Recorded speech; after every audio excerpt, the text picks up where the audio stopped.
Hi guys, it's Blackie and welcome back to the channel. And first up, this is being posted on Christmas Day, so Merry Christmas. And thank you for all the support you've given me over the last year and all these years. I am truly grateful to you for that. And I just want to wish you Merry Christmas, Happy New Year, and may 2025 be your best year yet. Okay, today, continuing in the Mastering the Canteen Cup Cooking series and the cooking as a whole, we're going to start talking about baking. And I want you to understand some basic ideas of how this works. Now, what I'm about to say doesn't apply strictly to canteen cups. It is an entire genre unto itself. Being good at baking, being good at making bread in the field is a skill, is a talent. And it does require a little bit of work to be able to get it right. But understanding how to do it, when to do it, where to do it, and how it blends, it's much like, I heard it said one time, it was kind of like chess. I can teach you the basic rules in 20 minutes, but you could spend a lifetime mastering it. And it is very much like that. It's something that the very basics you can understand quickly, but the nuances, that takes time. And so on the board behind me, I'm going to give you some basic ideas. It's just an overview, and I want you to understand why whenever I was a small boy, a biscuit recipe or some sort of bread recipe was a sacred, well-kept thing that you didn't share with nobody once you figured it out. And it was common in the family to hear say, well, Aunt Martha's such and such. Nobody's ever been able to duplicate that again. Or my mother, she made a 7-layer lane cake, and there was something that she did with the chocolate icing that went with it. She called it burnt chocolate.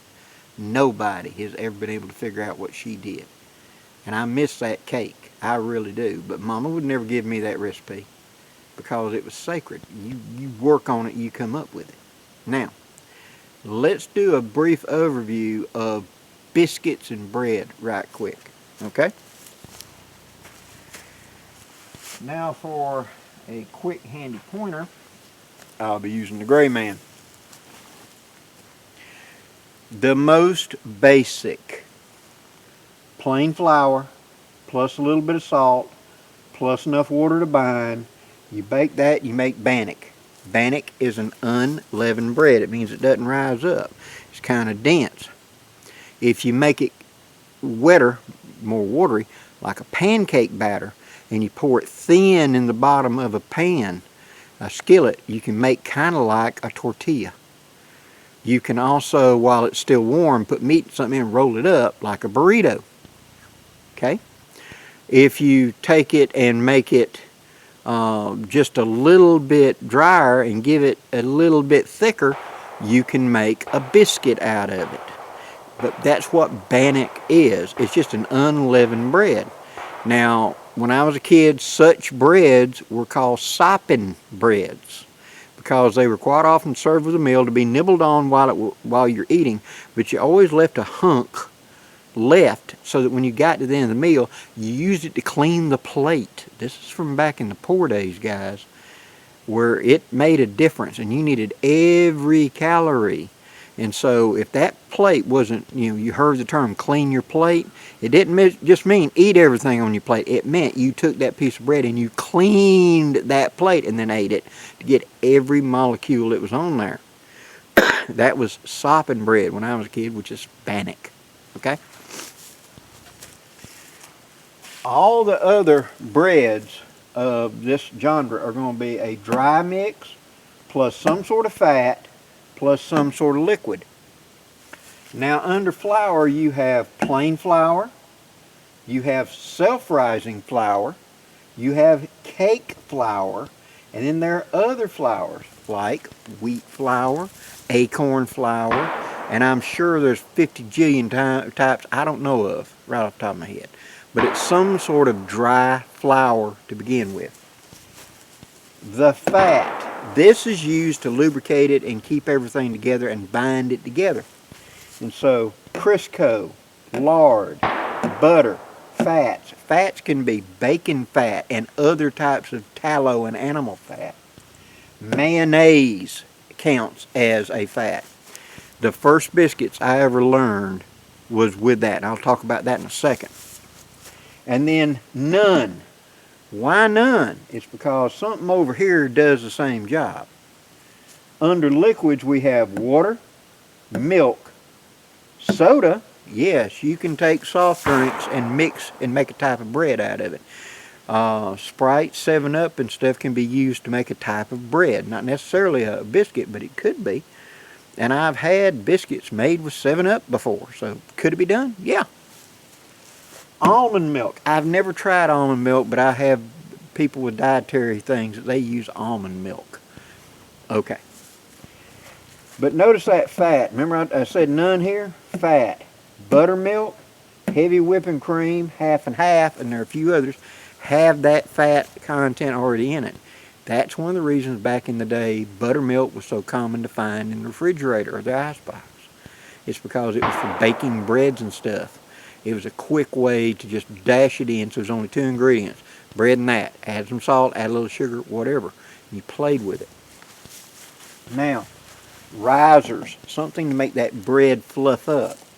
You had baking soda, baking powder, and hardwood ashes.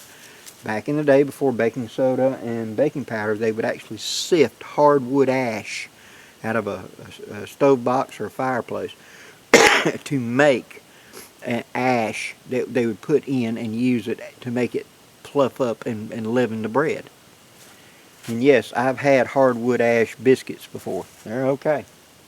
Flavors, to keep it from being just plain flour and something: sugar, salt, cinnamon, brown sugar, any dry ingredients, pepper. Now on our tongue, it senses sweet, savory, spicy, and umami, I believe they call it, that kind of flavor. So if you just put sweet, sugar, salt, that's 2. If I add a pepper or something like a little bit of cayenne pepper mixed in, not enough it makes it hot, but it just tricks the tongue into having that third set of sensories kick off. So you're just adding more sensory. Here's a down and dirty trick for you. Take your favorite brownie mix and add a little bit of cayenne pepper to it. Not a lot, like to a full-size Duncan Hines box of brownie mix. Add about like a ½ teaspoon of cayenne pepper to it, mix it in. You'll be amazed how much better they taste, because you're tricking your tongue to activate more taste sensors. The taste is deeper, more richer, because it's so sweet and heat go together. From these combinations of taking self-rising flour, mayonnaise, and milk, so 1 cup self-rising flour, 1 tablespoon of mayonnaise, and a pinch of salt and a pinch of sugar with milk. Combine those. How much milk? Make it just a little bit wet. It's not as wet as pancake batter, but it's a very damp, sticky dough, and you put that in there and make biscuits, and they will puff up, they will be biscuits, and they don't taste like mayonnaise. That was the very first biscuit I was taught how to make. Excuse me. My grandmother had learned to make lard biscuits. Crisco was a big jump up for them, because she'd learned on lard to make biscuits. And so they can be done, butter can be done, all of those can be done, and each one will bring a certain flair or a taste. It's just how much effort it is. Butter is one of the most difficult to cut into me, because it needs to be cold and you got to take a fork and mash it in. It doesn't want to mash in. Lard, you got to cut it in. Lard's easier. Crisco's easier than lard is. Mayonnaise is the easiest. It just seems to disappear into the mix once you start using a fork on it. So, from these combinations of all of these together, mixing and matching ingredients, you will produce either a biscuit, okay, If I add, like in the mayonnaise, like I said, 1 cup of flour, 1 tablespoon of mayonnaise, real mayonnaise like Duke's, not salad dressing, real mayonnaise. A big pinch of salt, a big pinch of sugar, and then milk to bind it together and make it a little bit wet, like 1/3 of a cup of milk, something like that. Maybe even 1/4 cup of milk, something like that. You make a biscuit. If I take that same recipe, but I add, make it 2 cups of flour, and then I do 3 tablespoons of mayonnaise, quarter teaspoon of salt and sugar, mix that all together, and then I add in the milk to do it. It'd be about 1/4 of a cup then. That will puff up if you put it into a tight, tall container. That'll puff up and make dinner rolls. So it's the same ingredients, it's just you're changing the ratio of each one. Going up on mayonnaise, a little bit more up on liquid, and you get a higher, taller, bigger hunk of bread, and it stops being a biscuit and it becomes a roll or a loaf of bread. Say if 1 big pile. You make bread the same way, taking that same recipe, but you don't make it into individual portions. You just put it into 1 big blob, about a 1/2 inch thick, and let it rise up and cook it. Well, you've got a loaf of bread. Okay. If I add a lot of cinnamon, a lot of sugar to it, or I coat the end result with melted sugar or something like that, what you got is sweet rolls, cinnamon rolls, that type thing. All you're doing is just taking the exact same ingredients and changing the ratios. That's it. And it can turn it from being a biscuit to a sweet roll to a cake to bread to a burrito to being a taco, a tortilla. I mean, it's the same idea. You're just changing ratios from the same basic ingredients. Now you can see why grandmother, when she had something like Bisquick or self-rising flour, my grandmother had a pie safe, we called it. And it was classic 1930s kitchen thing, this cabinet. And you came up and you had this big enameled work counter that you could roll biscuits out and everything. On the left-hand side was the big sifter. You'd open the door and tip out the flour thing, and it would hold probably 20 pounds of flour. On the bottom of it was a sifter, already built in. So you just stick your bowl underneath and turn the sifter handle and sift however much you wanted. And then you had cabinets across the top, and you had drawers right here. It was a production place to make breads. And so from that same ingredients, you could bake cakes, you could make sweets, you could make treats, you could make rolls, you could make whatever, pizza dough. All the above was made the same way. It's just how you varied it. Remember that bannock? If you add a little bit of oil to it and pat it out, it becomes pizza dough. And so you bake on top of that and make a pizza on top of it. So everything, excuse the shooting, I'm down here behind the range. Everybody knows that you can quickly and easily manipulate these ingredients to create almost infinite different kinds of bread stuffs. So, in conclusion, we're about to jump off into baking a little bit, and we're going to do some stuff in the canteen cup. We're going to start by making mayonnaise biscuits. They're the simplest and the least effort. Now, on biscuits, or these breads, let's understand. If I take and create a dough, if I take that dough out and roll it and compress it, mash it out flat, fold it in half, mash it down, fold it in half, what I'm producing is layers in the biscuit. Then you cut those with a cookie cutter and you bake them. Drop biscuits, or you create a wet dough, and that's what this mayonnaise is going to be. And you're going to scoop up a big hooping scoop of it, of a given size, and put it onto a greased surface. That then is going to become individual biscuits. Now, we think of biscuits as individual little pieces. That is kind of from school and assembly lines and things like that, because it was a given size hunk of bread that you picked up. Okay? So whenever I say I'm getting a biscuit, it's a certain size, right?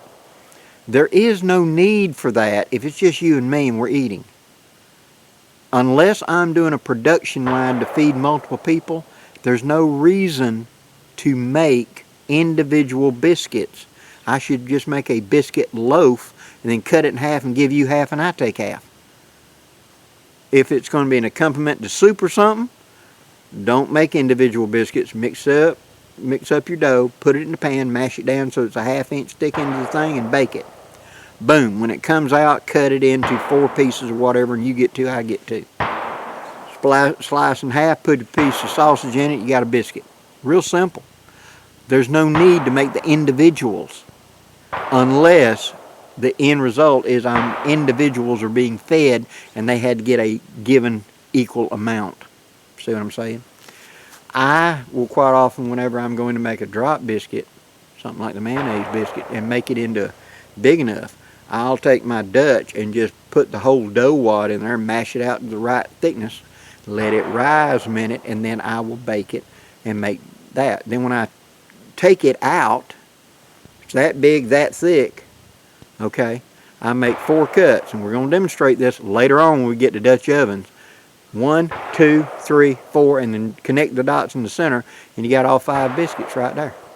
So you got 1 in the middle and 4 around it. And it's just the way you cut it, okay? And like, say this right here was round, okay?